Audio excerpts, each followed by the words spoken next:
Good morning.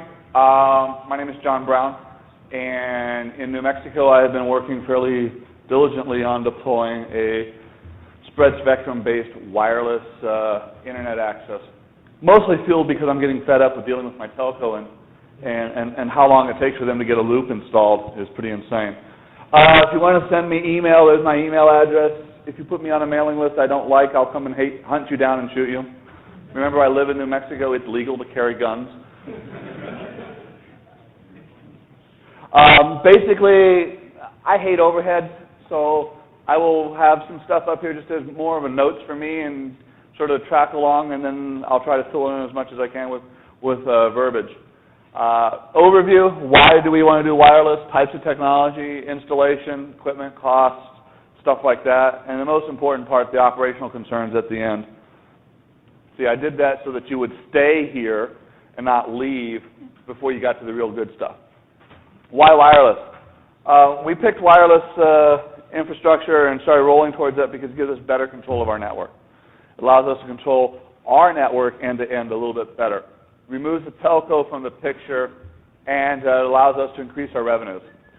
Instead of having a customer have to spend $200 or $300 for a local loop, plus our ISP access charges, the cost of a CSU, DSU, and a router, and all of that, we can get rid of a lot of that money going elsewhere and put those funds more into our coffers. And show of hands, how many of you are in the internet business to make money? Okay, good. Install increases our revenues, and one of the reasons is because we can get an install up and running typically in 5 days, which means I can start billing my customer sooner, which means I'm starting to get the revenue from that customer, as opposed to selling a circuit, waiting for US West, I said the telco, darn. Waiting for the carrier to install my loop 30 days later and then start billing the customer. I can start billing the customer immediately. Overall, I think it's cheaper bandwidth because once I buy the equipment, it's mine. I don't have recurring expense off of it. As Eric talked about, there is the unlicensed technology, and there's also licensed technology. We are using unlicensed spread spectrum in what is technically known as the ISM band, or the Instrumentation, Scientific, and Medical Frequency Band, 2.4 gigahertz range. The nice thing is that we don't have to involve the FCC in our business at that level. There are other frequencies available. You have the 900 megahertz and you have the 5.56 stuff coming. Spread spectrum comes in two flavors, direct sequence and frequency hopping. It's really important that you know which piece of type of technology you're going to use in your deployment. Are you going to use frequency hopping, or are you going to use direct sequence? More importantly, are you using one and somebody else using the other? And for example, we have a link that's up, well, it's down right now because I'm getting dumped on by frequency hopping. So let me get a show of hands, see if I need to spend a little time on this, and I think if I do, it's worth it. How many of you understand the difference between frequency hopping and direct sequence? Okay. I'll spend just a couple seconds on it. Basically, frequency hopping changes frequency about 50 times a second, and it goes over about 79 or so channels in this 2.4 gigahertz range. And the intention is that I'm going to land on a channel band.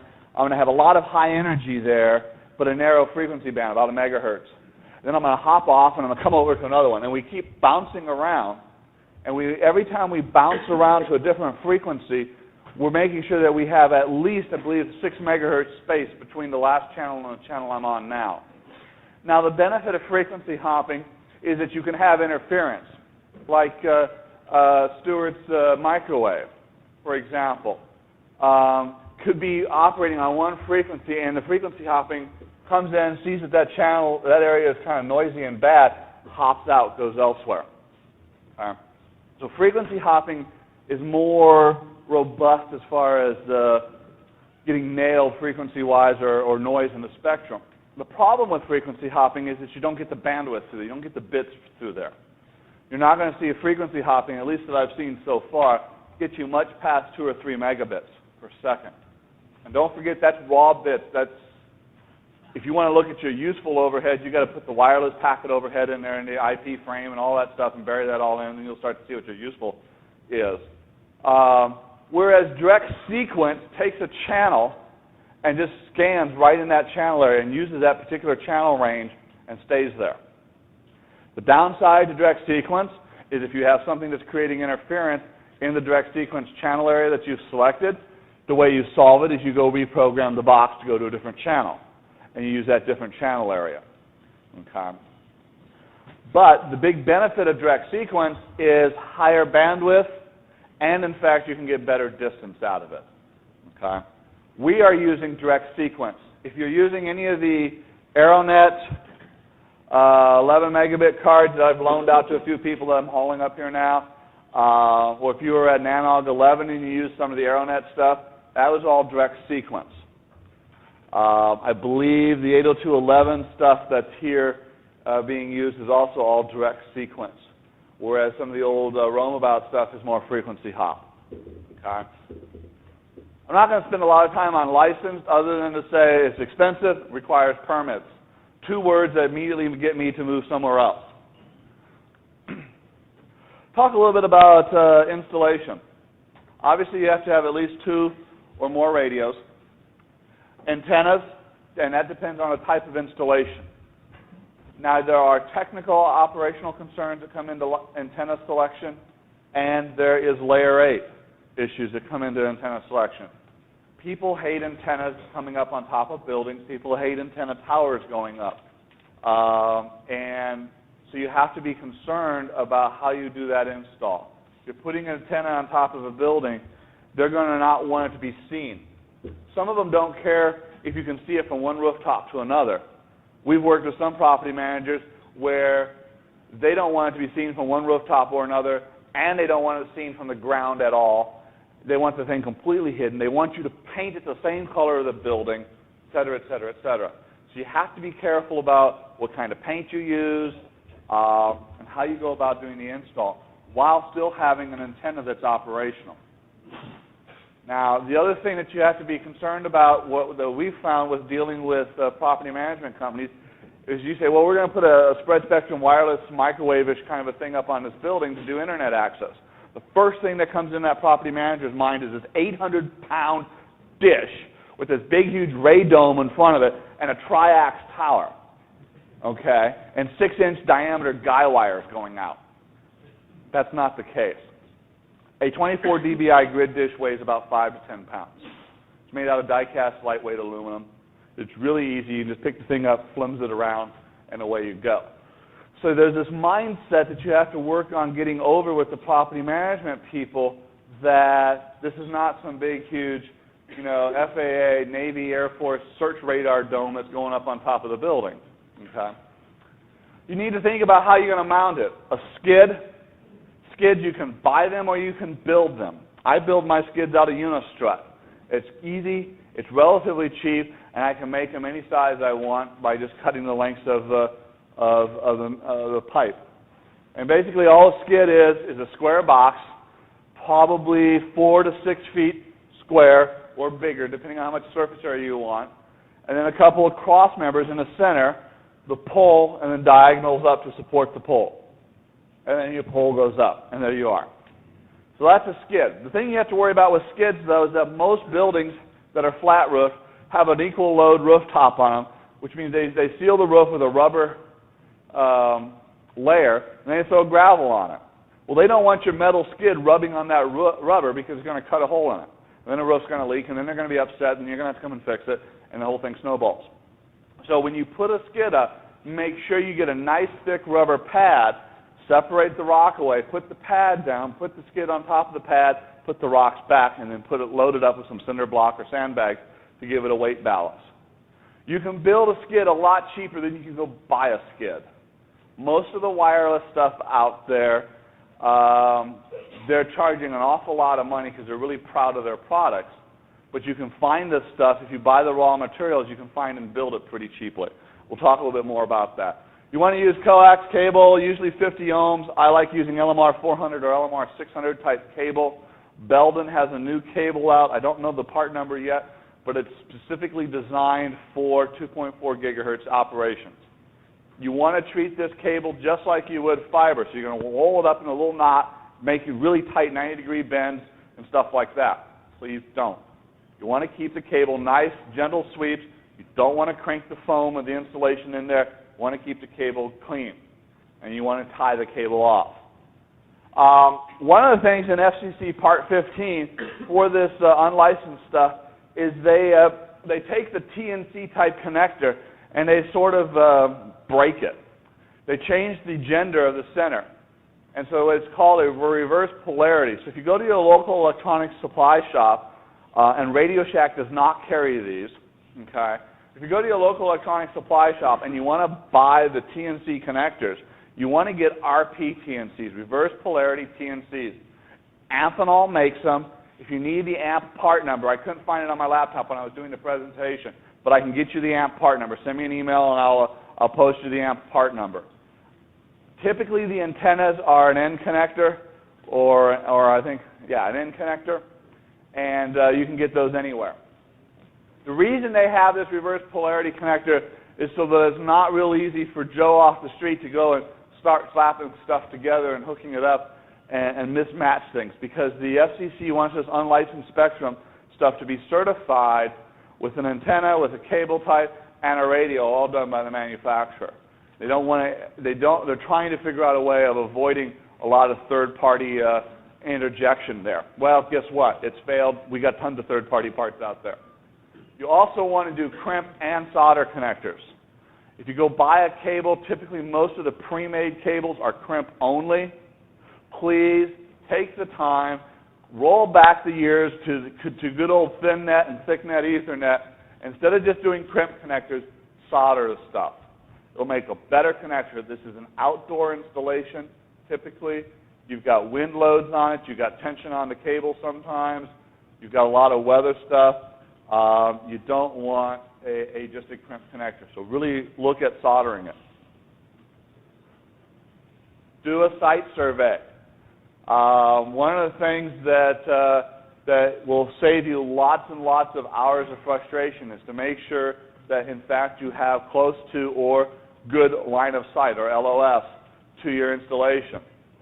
I use a combination of a handheld GPS and Microsoft Maps or Microsoft Streets 98 software on my laptop, and I take that information and I plot out my points. So here's a customer point. Here I am. I'm standing on the roof. I've got my handheld GPS plugged into the serial port of my laptop. Microsoft Maps up. Boom, there I am. I drop a pin, push pin there, and I draw a line to where the nearest radio tower is that I have. And when I get my distance there, I can track across it and see the heading, and I can then look out with a spotting scope and look on top of other rooftops. You want to have a good spotting scope, and you want to make sure that you find the other end, that you see the far end. You may not need to see the antenna because your antennas are going to be kind of small, but what you want to see is you want to see the general area. You want to see the rooftop of the far building that you're trying to get to. Look on other buildings around you. See what's cutting across you. Okay? And try to get an idea of what it is. If you have it available, use a spectrum analyzer. Do your loss and distance calculations. Aeronet's website, www.aeronet.com, has a Microsoft spreadsheet up there that will allow you to do distance calculations. Punch in the radio types, punch in your signal losses or signal gains for the antenna, bit length of a cable, loss on the cable, etc., and then what bit rate you're going to push across it, and then it'll give you an acceptable distance with a 10 dBi drop built into it, which is usually pretty good to deal with rain and snow fade. Follow local code and ordinances. This is really important. In the county of Bernalillo in New Mexico, which Albuquerque is a city of, they recently enacted an emergency ordinance that is now freezing the building of all antenna towers. So basically what they're trying to prevent is the cell phone towers going up all over the place, and they're trying to get some sort of control to it, of how they're going to look aesthetically and so forth. But make sure you follow local code and ordinances. Make sure you know the terms, conditions, covenants, and so forth if you're trying to do something in a community area. a gated community, etc. The community of Tanawon, which sits inside of Albuquerque, does not allow anybody to put anything on their roof other than one of these little DirecTV satellite dish things. No ham radio antenna towers, nothing else. If it's not a DirecTV antenna dish or satellite dish, they don't want it up there. Also, from a business perspective, make sure you adjust your ISP terms and conditions and AUP policy documents to reflect that, hey, you're not responsible for weather issues. Lightning, wind, rain, snow, those kinds of things are going to potentially affect your network depending on how you have it engineered out. You want to put some sort of language in there that says you're not responsible if the network fades out a bit because you've got a torrential downpour happening. You're not responsible for interference. This is all public and unlicensed. Everyone has to accept everybody else's interference. And you want to make sure that you have some plan to deal with downlinks. The mean time between repair of a downlink can vary depending on what it is. Right now, I have a fight going on with another wireless provider in Albuquerque. They're using frequency hop. I'm using direct sequence. They're dumping all over me directly, beam right across my antenna. And we've got to figure out is how we put some separation on that. But that link is down at the moment. And thankfully, it's not a customer link. It's one of my own links, and I'm able to route traffic a little bit differently. Have spare parts. Do a test install. We do site surveys. And what a site survey really is our little site survey kit. This 4 to 6 foot, 1 1/4 inch or 2 inch pole. We put a 23 dBi grid dish on it, a piece of coax, a radio, and a laptop, and we truck up on the roof. Plug into an AC power, stand there, look at the radio, pivot around until we get a beam pointing at one of our other antennas. If we can get a link, we can basically get a link up, then I get one person to hold it, and I go down on the laptop and I do a link test. And I try to push traffic across it and see what kind of performance I get across that link. Do that before you sign anything with a customer. Okay? Tell them that part of the install process or the sales process is that you want to come out there and do a site survey. So come out and pop up there and see if you can do it. Yes, that means that's some time on your end, that's some expense on your end because you have to take that time and do it. But it's a heck of a lot easier to go do a site survey, find out you can in fact get a link there, that the physics works, than to come out, put an install in, set it all up, turn it all on, and find out you can't get a link. Okay? Check quality, note general heading, note the elevation, whether or not you have to point the antenna up or down, as long with heading. Okay? And then once it works with a high gain antenna, try it with the antenna you plan to use at that install. Most important part of the installation I have found is the antenna. If the antenna is installed poorly or incorrectly, it will be the point of failure and the point of your greatest amount of frustration. Make sure the mount is strong. If you're anchoring it into a wall, make sure you're not anchoring it into a wall that's 2.5 inches thick of stucco, because stucco doesn't have a lot of load-bearing capability. You want to go into the cinder block behind it, or you want to go into the wood that's behind it. Or you don't want to drill into the stucco at all. Okay? Big thing. Make sure your wind loads are really high on an antenna. Make sure that thing is mounted and guy wired down. Even if it's a short little guy wire it out to the skid or guy wire it right around the building edge close to it. Make sure that when you look at the bricking that you have like a brick skirt around the top of the building, make sure it's not just an aesthetic brick skirt. Make sure that brick skirt is really anchored as part of the building and can take a load. A 23 dBi grid dish antenna and a 50-mile-an-hour wind will be almost 200 pounds worth of load. Okay? Do basic high school physics, extend that up on a 30-foot mast, think about your lever arm. The thing will sit there and sway like this. And it'll do this hour after hour, and you have this nice low-frequency oscillation happening there. And pretty soon, if you don't have things guide, it's going to break. And what happens? The antenna goes off the side of the building, which is not good. Okay? Make sure it's happened. I've seen it. Make sure that your coax cable is tied down. Make sure you have lightning arresting equipment and that it's grounded. Don't just ground it to that breather pipe that happens to be on the top of the building. Make sure it's a real earth and ground.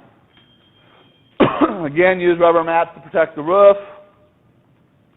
Keep your coax length short. Don't go and put 10 or 15 feet extra spool of coax there, because every foot of coax is signal loss. Okay? Keep it short. I like to keep it under 100 feet. I prefer to keep it at 50 or 60 feet. Most of the boxes you buy today, antenna comes in, Ethernet goes out. Well, extending the Ethernet part downstairs into the building or whatever is a heck of a lot easier than extending the coax, and a lot cheaper. Okay? We use fiber to extend the reach from the radio into the network. We use the fiber for two reasons. One, fiber has a great immunity to plant noise. Typically, we're putting a radio up in the elevator room or the HVAC room up on top of a building. There's a lot of electrical noise up there.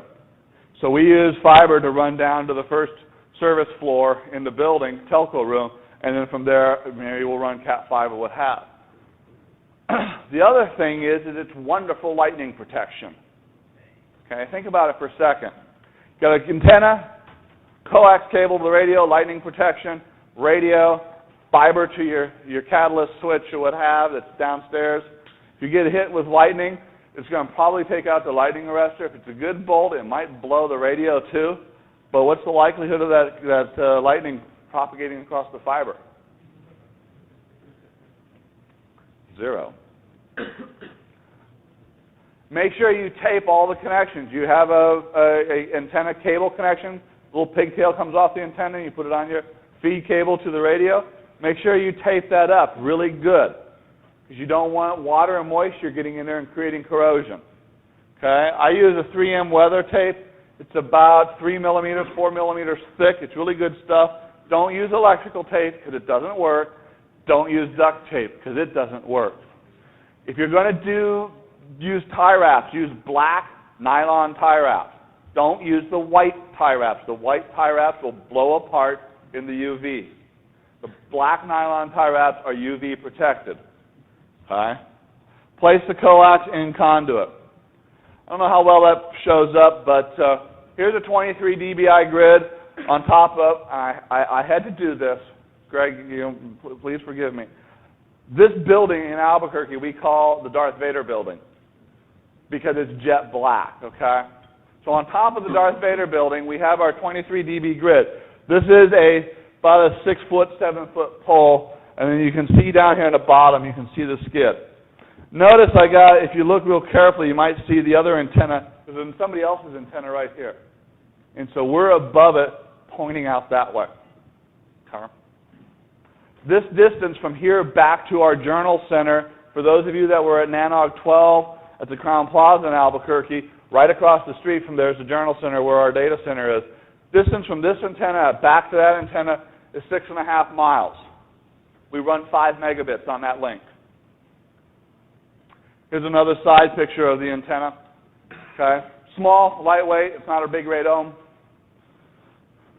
Here's some better pictures of antennas. This is a 23 dB grid. This is an 18 dB grid. This has about a 14-degree spread. This has about a 7.5-degree signal spread. Okay. Most property managers think those are ugly. Most property managers love these little guys. These are about anywhere from 11 to 16 dB gain panel mounts. And they're about probably 3 inches, 2 inches thick, 7 by 10 inch square. And you can just mount that right up on the side of a wall. Equipment costs, 1 to 2 megabits, you're looking at about $2,000 an end. 1 to 11 megabits is somewhere around $2,300-$2,400 an end for the radio. Antennas, panel mounts are about $300. Grid dishes are $300 to $500. Those are the manufacturer retail prices. If you go to the antenna manufacturer directly, I can get this $500 grid dish for $92. Okay? So spend the time to hunt down sources for your products. Problems. Interference from other devices is the biggest. Weather, rain, snow, wind, thunderstorms. And sort of in tribute, though Stuart and I did not have any collusion on this, in New Mexico, we have to also worry about Department of Energy labs doing something funky. They get their trestle going or something else, and poof, we can sometimes be off the air. But then they knock lots of things off the air. Wind, again, frequency congestion. The biggest thing I would recommend to people is if you're in a community and you're going to start doing wireless deployment, go form some sort of organization, be it loose or formal, where you all sit down and figure out what you're going to do frequency-wise. If you're all going to use frequency hopping, great. If you're going to start mixing frequency hop and direct sequence, be careful about that and make sure you understand where it's going to be. Other things to try when troubleshooting: lower speeds, different frequency ranges, verify your physical connections, make sure the antennas didn't get blown over too. Lightning arresting equipment, know your environment. Our biggest problem in New Mexico is wind. Antennas get blown over or blown off, and so we've had to design some very interesting things to keep them anchored. Big thing from us, from a networking perspective, is remember that all of these devices are operating at the OSI layer 2. They are a bridge. Broadcast and multicast are going to propagate across the WAN network that you build out. Filtration tools are either very limited or extremely poor. I really wish the wireless guys would turn around and put stuff in. Other things, problems with interference is packet loss because of poor queue depth. Most of these radios do not have a deep packet queue. If they have to start doing lots of resends, you're going to blow the queue up, especially when you start pushing more than a meg or two across it. Biggest feedback, saves customers money. We like it because it increases our profitability, gives us better control. Potential markets, things to think about: office parks, residential communities, multi-tenant buildings, etc. Last, I want to say thank you to Lucy, Randy, and the whole team at Doing Merit. This has been one of the best man-ogs I've ever seen, especially with all the music going.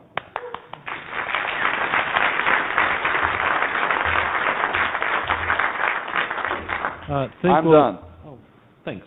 We'll invite Eric back up, and maybe if there are any questions in the audience, if Stephen has any more microwave concerns or whatever. Baby concerns? Or what? Or baby concerns. Yeah. Hey, let's give Stephen baby advice. So, any questions for the two? Go to Mike, and just introduce yourself. We're trying to keep this sort of atmosphere of community, so we all know each other's name, and you know. Hi, my name is Raymond. I work for Infonet. Just a question for, I think, Eric. Have you? I wonder if you see this type of wireless deployment, especially on the local loop side, being deployed in South America countries.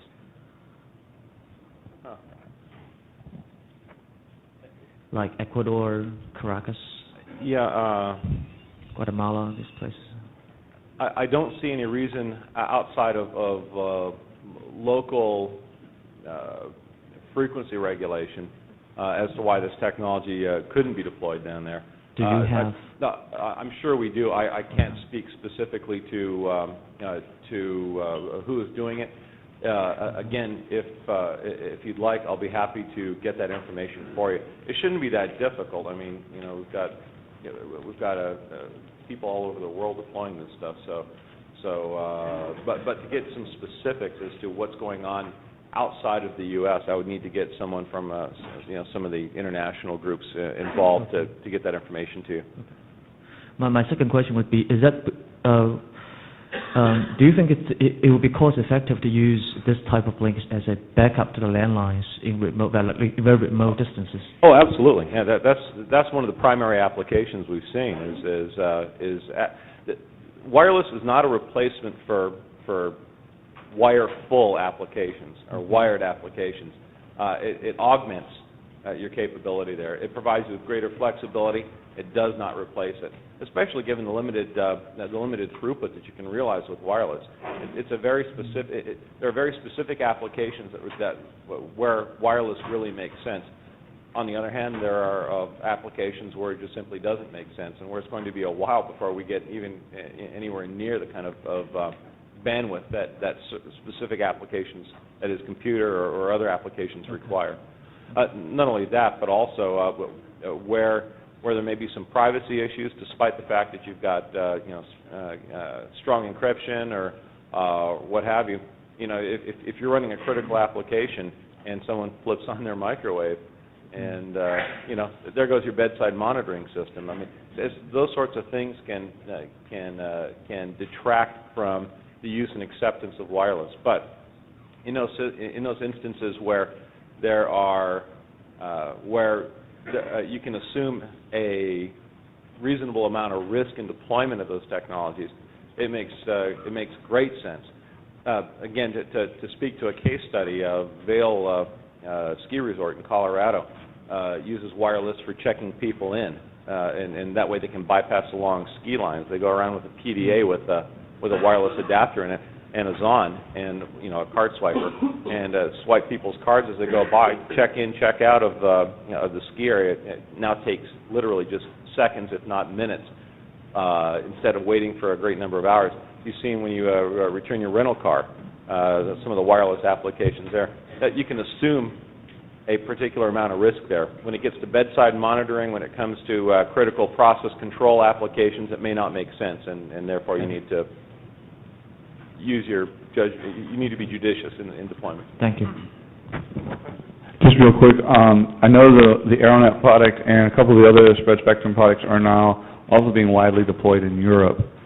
So I would imagine that you'll start to see a lot of that hitting elsewhere. Central and South America has been doing a lot of stuff wireless.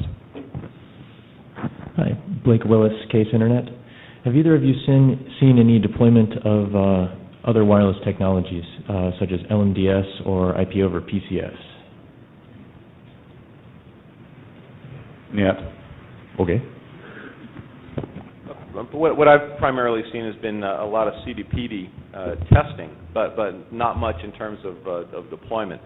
And again, I think CD/PD was somewhat limited in scope and bandwidth. I mean, it was great 5 years ago, but today it just doesn't seem to hold a lot of allure except for some low speed, low bandwidth applications. Susan. I think we'll cut the questions here, but I think at least John